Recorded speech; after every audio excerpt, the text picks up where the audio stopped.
record. Yes. Okay, so suppose recording now.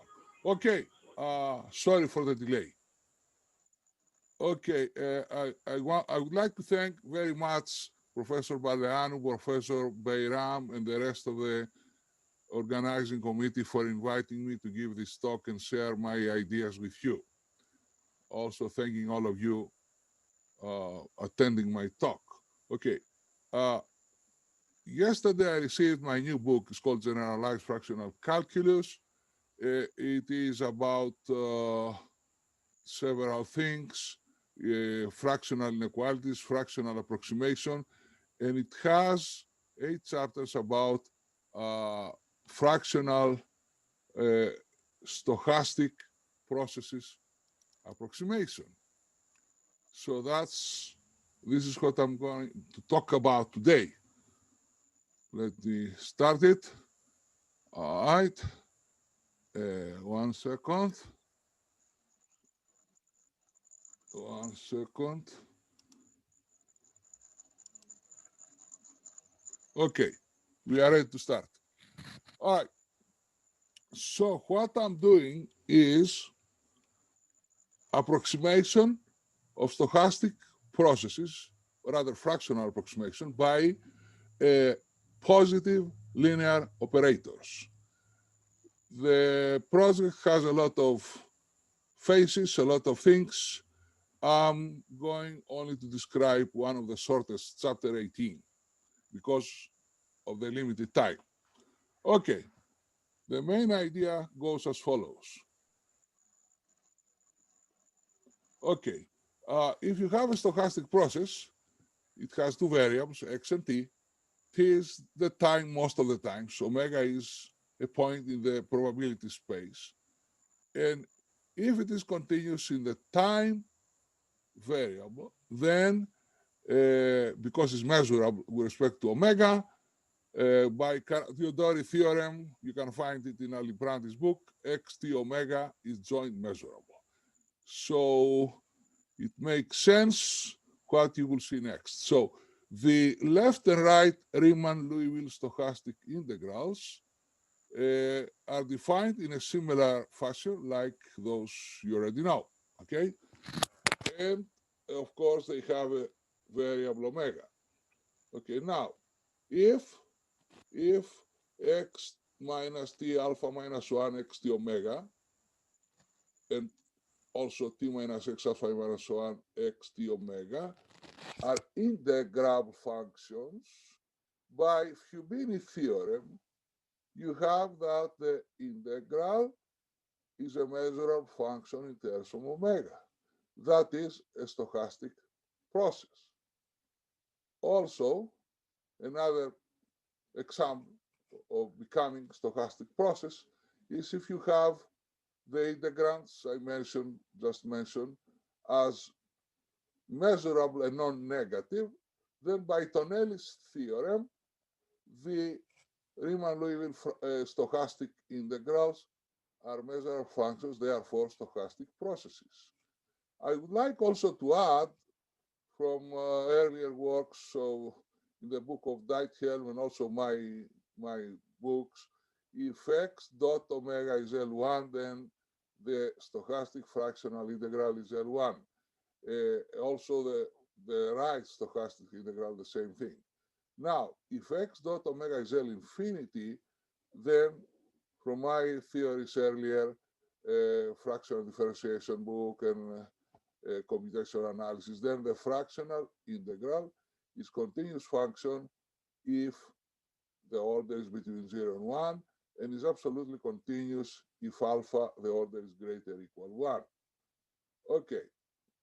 Now, the stochastic left and right Caputo fractional derivatives are defined the obvious way as x omega, x omega. So under appropriate circumstances can be, or assume is not strange to assume, they can be stochastic processes. Okay, now I'm gonna connect these things to Korovkin approximation theory, that is approximation theory by positive linear operators. So I'm a person who applies in the strict analytical sense, computational and constructive sense, fractional calculus to approximation theory and fractional inequalities. Fractional inequalities can be used to establish uniqueness of solutions of fractional differential equations, for instance, the OPL inequalities. Also can help find upper bounds of solutions of fractional ODE and PDE. Okay, the famous theorem of Korokin was 1953, but was published in a book in 1960. If you have Tj, a sequence of positive linear operators from CAB to itself, and converges uniformly for the basic functions 1t squared, then converges uniformly for all continuous functions on F. Okay, in 1962, Mamedov put it in a reduced form of inequality, and Sisamon, 1968, those people put it in a complete form inequality, so describing the rate of convergence of these operators to unit operator, Tj of F going uniform to F. Okay, many people worked along these lines, myself too.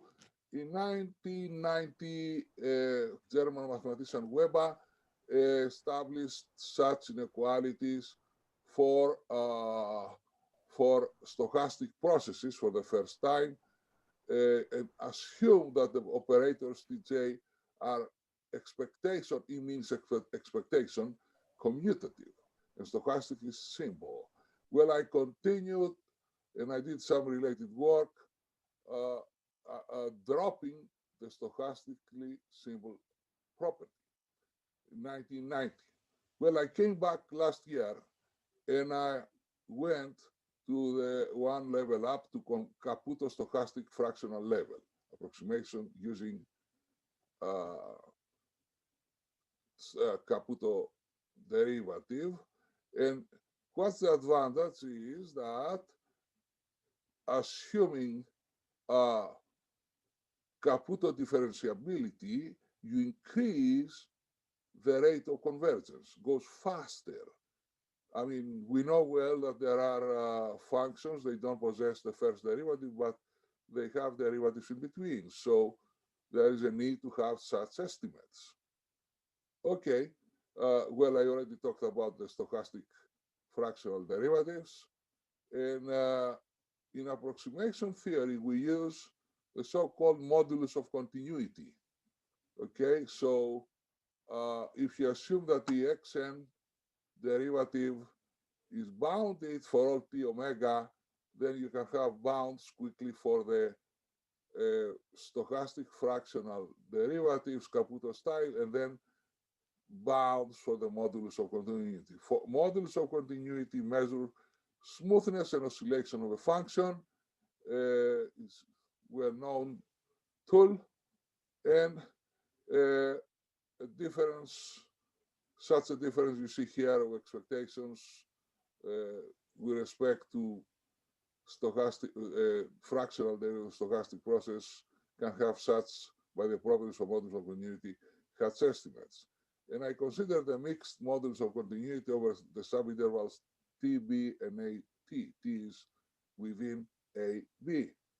Okay, here is the famous Ritz representation theorem, which I used a lot in my career. If you have a positive linear operator, at a point as a functional becomes an integral, and this mu t is a finite measure, positive finite measure. Okay, I skip that, and I go to the point now to describe results. Okay, first we need to give some definitions. Stochastic process y of omega is assumed here to be, if it is L1, it has this property. The integral is finite. Okay, here we consider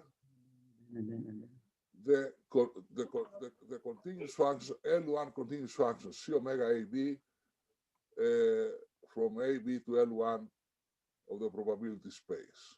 And the bounded, stochastically bounded continuous functions, those with this definition. And we have that C omega AB is subset of B omega AB. Here is the space I'm working on, the fractional space. Let alpha positive, alpha not necessarily natural number, with ceiling n, and consider the subspace of stochastic processes C omega AN AB. X is a stochastic process with the first variable time ACN, means the n minus 1 derivative is absolutely continuous function. And xn t omega is bounded for all t omega. And xk t omega belongs to C omega AB from 0, 1 to n minus 1 derivative. And the fractional derivatives tax, left and right anchored at t are stochastic processes for any t. So an operator from C omega AB to B omega AB is, if it is non-negative, I mean, if x is non-negative, then an Lx is non-negative, is called positive. And if it commutes with E, is called E commutative. So, assuming the commutativity property, the results are kind of easier, kind of shorter, suitable for the 20-minute talk.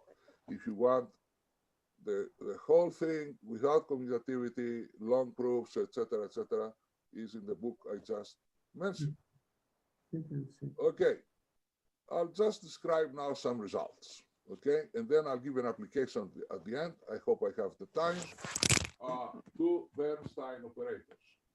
So consider positive E-commutative linear operator from C omega AB to B omega AB, and X on C omega A and AB, and delta positive arbitrary. Then we have this nice inequality.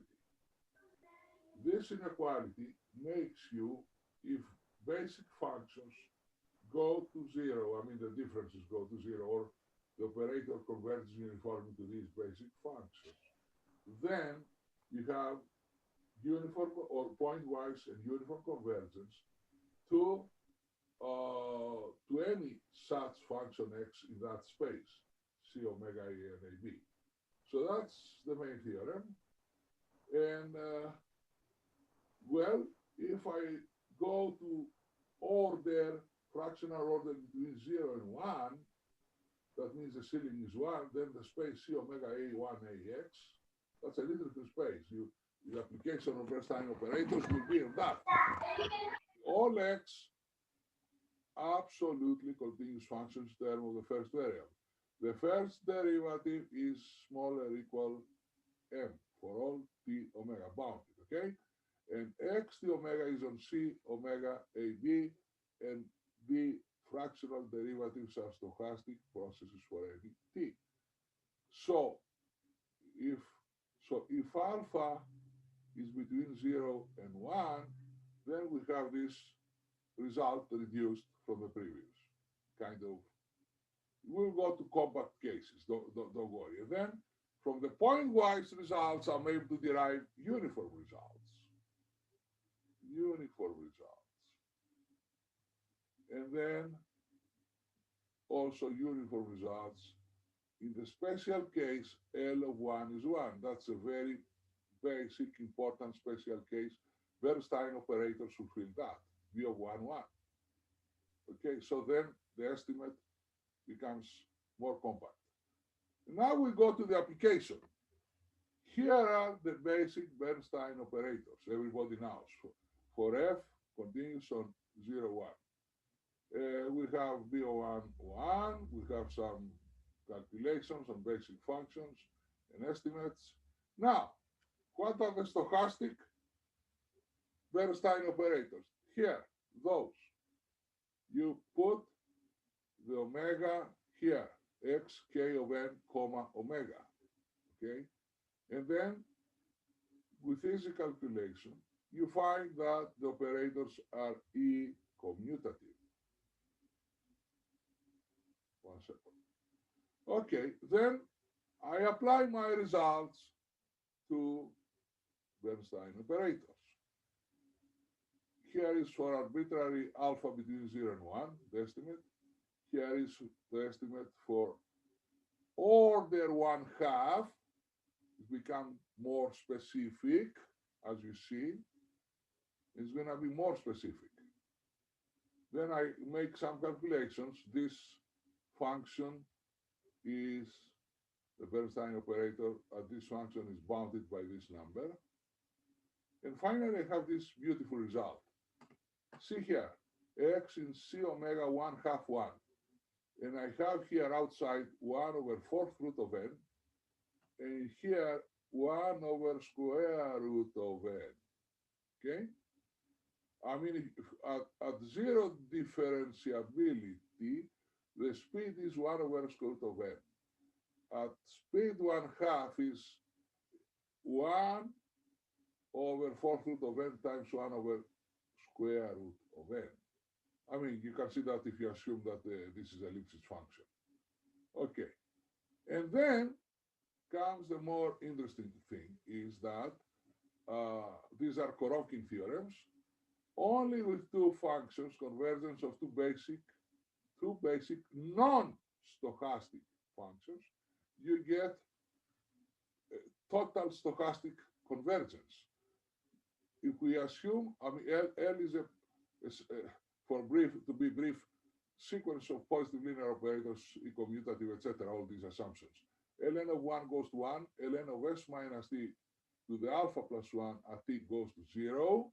Then you have complete convergence for all t pointwise for any x in this stochastic space, C omega en, stochastic fractional space.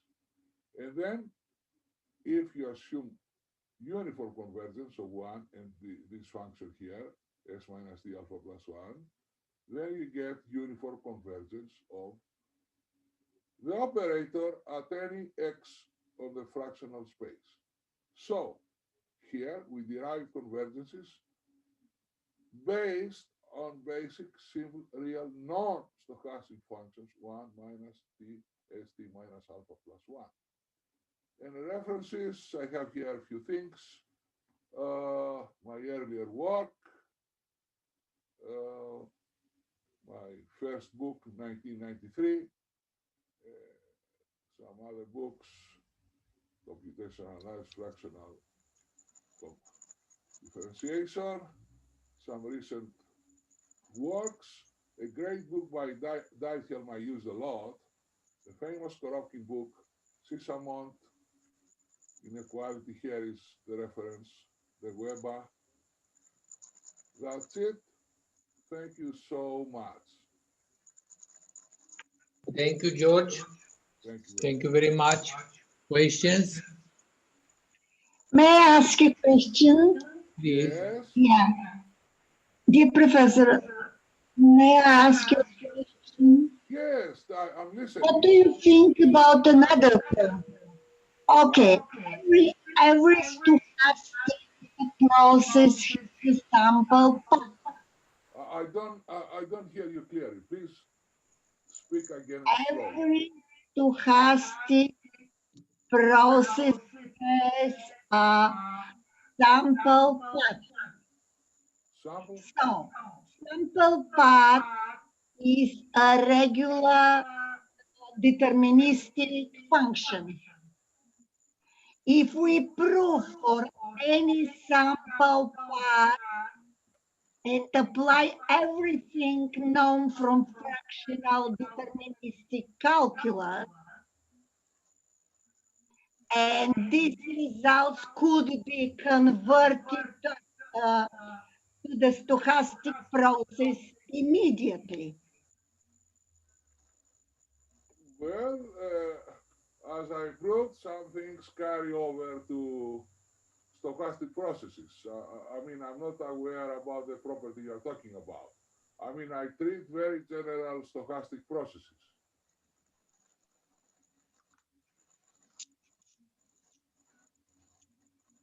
Other question? Okay. Hi, I have a question. Yes. Uh, uh, I have a question about the stochastic fractional differential equation. Does your book contain this issue? What? Stochastic fractional differential equation. Yeah, I'm aware of that. I'm not the expert of that. There is a great recent book by Professor Kolokoltsov from Oh, Warwick okay. University in England. Oh, Okay, I'm not okay. so much in differential equations. So I do inequalities and approximation theory. But this is a good reference, recent book by Kolokoltsov, Vasily Kolokoltsov. Thank you. Thank you. A pleasure. Other question?